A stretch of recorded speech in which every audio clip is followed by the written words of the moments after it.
আসসালামু আলাইকুম প্রিয় ভাই ও বোনেরা, কেমন আছেন আপনারা? আশা করি সবাই ভালো আছেন।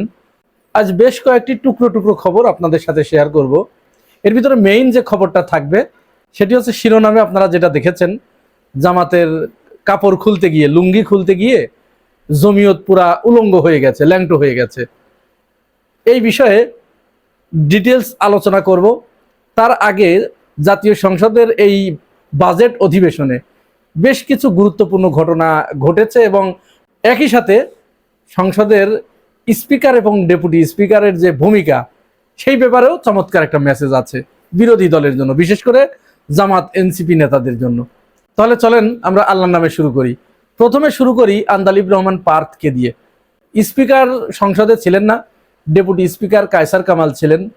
সেই সময়ে একটা বক্তৃতা করতে গিয়ে তিনি বলছেন, মাননীয় স্পিকার, যদি এই মুহূর্তে হাফিজ সাহেব থাকতেন তাহলে এই এতটুকু বলার পরে ডেপুটি স্পিকার জিজ্ঞেস করছেন, হাফিজ সাহেবকে?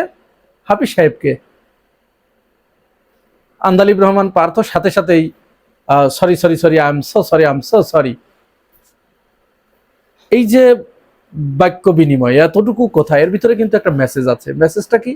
মেসেজ আপনারা দেখেছেন, আন্দালিব রহমান পার্থ ইদানিং চরম অভদ্রতার পরিচয় দিচ্ছেন। তিনি এর আগে উপযাচক হয়ে বিভিন্ন সময়ে বিভিন্নভাবে কথাবার্তা বলেছেন। কয়েকদিন আগে বিরোধী দলের কোনো এক এমপি, তিনি তার বাসার জন্য হয়তো কোনো নিত্য প্রয়োজনীয় জিনিসের কথা বলেছিলেন, সেটা সরকারের কাছে বলেছিলেন, এটি তারা চাইতে পারে। সেখানে এই আন্দালিব রহমান পার্থ তিনি এই ধরনের কুরুচিপূর্ণ মন্তব্য করেছিলেন, মানে অসভ্যতা যাকে বলে। এর প্রতিক্রিয়া হিসেবে জামাতের আমির তাকে খুব স্লো মোশনে ওয়াশ করে দিয়েছিলেন। ওই রেশ কাটতে না কাটতে আজকে আবার এই ধরনের ঘটনা ঘটলেন। আবার ঠিক আরেকটা কাজ তিনি করতে গেছেন, সংসদে তিনি ইসলামী ব্যাংক সম্পর্কে কথা বলতে গেছেন। তো তখন আবার স্পিকার মেজর হাফিজউদ্দিন আহমেদ তিনি উপস্থিত ছিলেন। তিনি বলছেন, ইসলামী ব্যাংক সম্পর্কে আপনি কথা বলবেন, আপনি ইসলামী ব্যাংক সম্পর্কে কি জানেন? তো বলছে, না, আমাকে রিকমেন্ড করা হয়েছে, বাবু গয়েশ্বর চন্দ্র রায় আমাকে রিকমেন্ড করেছে। বলছে, নো, বাবু গয়েশ্বর চন্দ্র রায় আপনাকে রিকমেন্ড করবে কেন? এই কথা বলে তিনি বলছেন যে, আমি খুব উদ্বেগের সাথে লক্ষ্য করছি এই সংসদে আপনারা অনেক অনুমান নির্ভর কথাবার্তা বলছেন। এই অনুমান নির্ভর কথা তো সংসদে এটা বলা উচিত না। ইসলামী ব্যাংক সম্পর্কে আপনার তো কোনো ধারণা নেই, আপনি ইসলামী ব্যাংক সম্পর্কে কিছুই জানেন না। বাবু গয়েশ্বর চন্দ্র রায়ও আপনার কাছে এটি বলার কথা না। এখানে যদি ইসলামী ব্যাংকের গভর্নিং বডির কোনো সদস্য থেকে থাকেন বা ইসলামী ব্যাংকের সাথে যারা জড়িত, পরিচালনার সাথে যারা জড়িত, তারা এই বিষয়ে কথা বলতে চাইলে তারা কথা বলতে পারেন, আপনি কেন বলবেন? আপনার তো এখানে বিন্দুমাত্র অভিজ্ঞতা নেই। তিনি এবারেও একটা বাঁশ খাইলেন। এরকম বাঁশ ডোলা ইদানিং বেশ তিনি খাচ্ছেন, খাওয়ার পরেও আসলে এদের একটু লজ্জা শরম কম। এরপরে স্বরাষ্ট্রমন্ত্রীকে হাসতে হাসতে অনেকটা এমন ভাবে একটা ইঙ্গিতপূর্ণ মন্তব্য করলেন বাবু গয়েশ্বর চন্দ্র, সেটা কিন্তু বিরাট একটা অ্যালার্মিং বিষয়। স্বরাষ্ট্রমন্ত্রীর যদি এই ব্যাপারে তিনি যদি এটি সিরিয়াসলি নিয়ে থাকেন, তার সিরিয়াসলি নেবার কথা, হাসতে হাসতে বলেছেন, আমাদের দেশের মাদকের সবচেয়ে বড় চালানা সোনার বাড়ির আশেপাশ দিয়া কক্সবাজার টেকনাফ। আগে শুনতাম বধু, এখন তো বধু নাই, বধু তো বধ হয়ে গেছে গা। এখনকার ওইখানকার দায়িত্বটা কে নিছে? বাড়ির আশেপাশের লোক। স্বরাষ্ট্রমন্ত্রী তো চেনার কথা। এতদিন ওই দিক দিয়ে মাদক আসা বন্ধ হতে উচিত ছিল। তাহলে গয়েশ্বরচন্দ্র কিন্তু পরিষ্কার করে বলে দিল। এখন স্বরাষ্ট্রমন্ত্রী, তিনি ওই তার পাশের এলাকা, তিনি এই ব্যাপারে এখনো কোনো পদক্ষেপ গ্রহণ করেন নাই। এখন এই দায়িত্বে কে আছে, এটা কিন্তু বাবু গয়েশ্বরচন্দ্র রায় চোখে আঙ্গুল দিয়ে দেখিয়ে দিয়েছেন। এবং মাদকের কথা বলতে গিয়ে তিনি আরো একটা বাস্তব ঘটনা তিনি তুলে ধরেছেন, যে তার নির্বাচনী আসন যে ঢাকা ৩, সেইখানে প্রায় 15 লক্ষের মতো মানুষ বসবাস করে, অথচ সেইখানে একটা হসপিটাল আছে মাত্র 10 শয্যার। এটি উদ্বোধন করেছিলেন আমানুল্লাহ আমান। সেই হসপিটালটা এখন মাদকের আখড়াখানা। ওখানে ডাক্তারও নাই, নার্স নাই, কিছুই নাই, এক কথায় হসপিটাল আর নাই, ওইটা এখন মাদকের আখড়াখানা। এরকম প্রত্যেকটা জায়গায় এই ধরনের একই ধরনের ঘটনা ঘটছে। সরকার এই সমস্ত বিষয়ে মনোযোগ না দিয়ে তারা শুধু এদিক ওদিক মাছের মতো শুধু খাবি খেয়ে বেড়াচ্ছে। এটা গয়েশ্বরচন্দ্র রায় সেটা বলে দিয়েছেন। যাই হোক, এবার আমরা চলেন জমিয়তের ওই ফারুকের ব্যাপারে আমরা চলে যাই। জমিয়ত নেতা ফারুক বিএনপি জোটের তিনি একজন সদস্য, এবং তিনি একথা ইদানিং বেশ জোরে সোরেই বলছেন যে শুধুমাত্র জামাতকে ঠেকানোর জন্য তিনি বিএনপির সাথে জোট করেছেন। জামাত বিএনপিকে কুপকাত করে ফেলতেছিল, হ্যাঁ, বিএনপিকে নিশ্চিহ্ন করে দিতে চাচ্ছিল, রাজনীতির মাঠ থেকে বিএনপিকে সরিয়ে দিতে চাচ্ছিল। তখন আমরা এই যে জামাতের এই আস্ফালন আমরা বন্ধ করার জন্য আমরা তখন বিএনপির সাথে গেছি যে জামাতের আস্ফালন বন্ধ করতে হবে, কারণ জামাত ক্ষমতায় আসলে তারা মসজিদগুলো দখলে নিয়ে নেবে। জমিয়তের এই ফারুকদের চিন্তার চূড়া, সর্বোচ্চ চিন্তার চূড়া হচ্ছে মসজিদ। এর বাইরে তারা আর কোনো কিছু চিন্তা করতে পারে না, কারণ এরা খাবে কি করে?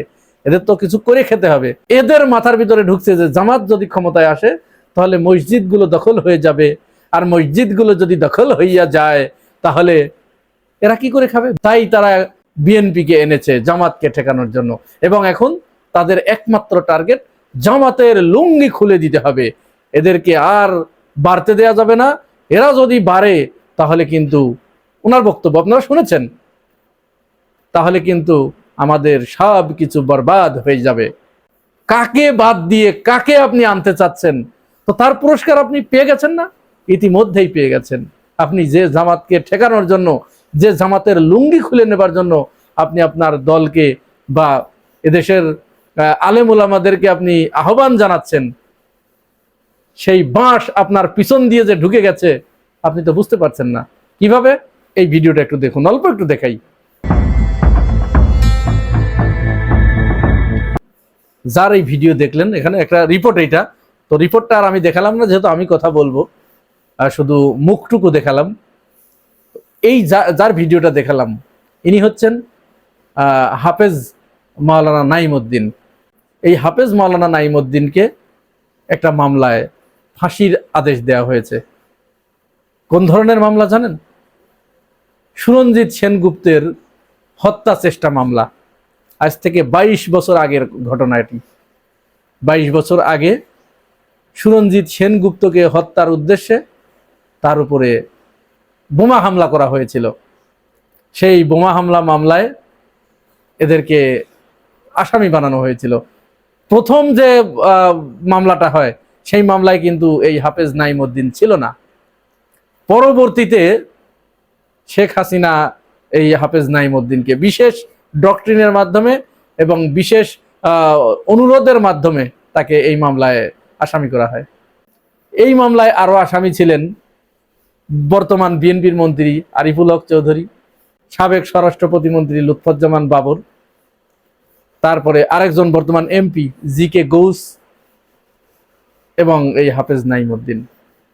এরা ছিলেন এই মামলার একই মামলা, একই ধারা। তারা বেকসুর খালাস পেয়েছে, আর ঠিক ওই মামলায় ফাঁসির রায় দেয়া হয়েছে এই হাফেজ নাইমউদ্দিনকে। প্রত্যক্ষদর্শী এলাকাবাসী প্রত্যেকের কথা যে এই মামলার সাথে হাফেজ নাইমউদ্দিনের দূরতম কোনো সম্পর্ক নাই। এবং এই মামলায় মোট সাক্ষীর সংখ্যা ছিল 123 জন, সেখানে মাত্র 47 জনের সাক্ষী নেওয়া হয়েছে। এই 47 জন সাক্ষ্যের ভিতরে কেউ হাফেজ নাইমউদ্দিনের নাম বলে নাই, তারা কেউ দেখেও নাই তাকে সেখানে উপস্থিত থাকতে। যেহেতু বেকসুর খালাস হয়ে গেছে, তার মানে মামলাটা তো ভুয়া মামলা। তো এই ভুয়া মামলায় আপনি দল ক্ষমতায়, তাদেরকে বেকসুর খালাস দিয়ে দিলেন, আর আপনার জোট সঙ্গীকে আপনি ফাঁসির আদেশ দিয়ে দিলেন। কি জমিয়ত নেতা ফারুক, আপনার মাথার ভিতরে কি ঢোকে এটা কিছু? আপনার দল করে এই হাফেজ নাইমউদ্দিন, আপনার দলের সদস্য। আপনি যাদের সাথে জোট করেছেন জামাতকে ঠেকানোর জন্য, সেই তারা তাদের সমস্ত সদস্যদেরকে বের করে নিয়ে আপনার দলের লোকদেরকে বলির পাঠা বানিয়ে তাকে ফাঁসির কাস্টে পাঠিয়ে দিয়েছে। এবং এখানে ধারণা করা হয় হাফেজ নাইমউদ্দিনকে ফাঁসির আদেশ দেয়া হয় নাই। ফাঁসির আদেশ দেয়া হয়েছে হাফেজ নাইমউদ্দিনের এই টুপি, এই দাড়ি আর এই পাঞ্জাবি। এই বোধটুকু এই ফারুকদের হতে আরো অন্তত 500 বছর ওদের এখনো রাজনীতি করতে হবে। 500 বছর না, 1000 বছর ধরে যদি তারা প্রচেষ্টা চালায়, তারপরেও এদের এই বোধ কোনোদিন উদয় হবে না। সুতরাং কথা এটাই সত্য, যাদের সাথে হাত মিলিয়ে গলা মিলিয়ে পিছনটা বর্গা দিয়ে আপনি জামাতের লুঙ্গি খুলতে গেছেন, কাপড় খুলতে গেছেন, সেই তারাই আপনার লুঙ্গি টেনে ছিঁড়ে মাটিতে লুটিয়ে আপনার পিছন দিয়ে বাঁশ ঢুকিয়ে দিয়েছে। আপনি কিছুই বলতে পারছেন না, আর বলতে পারবেনও না। আপনাকে শুধু আহ করতে হবে, আপনি কোনো প্রতিবাদ করতে পারবেন না। প্রিয় ভাই ও বোনেরা, এই পুরো বিষয়টা আপনাদের কাছে কি মনে হয়েছে জানাবেন মন্তব্যের ঘরে। আর আপনি যদি আমার এই চ্যানেলে নতুন হয়ে থাকেন তাহলে চ্যানেলটি সাবস্ক্রাইব করে পাশে থাকবেন। আজ এ পর্যন্তই, ভালো থাকবেন, আল্লাহ হাফেজ।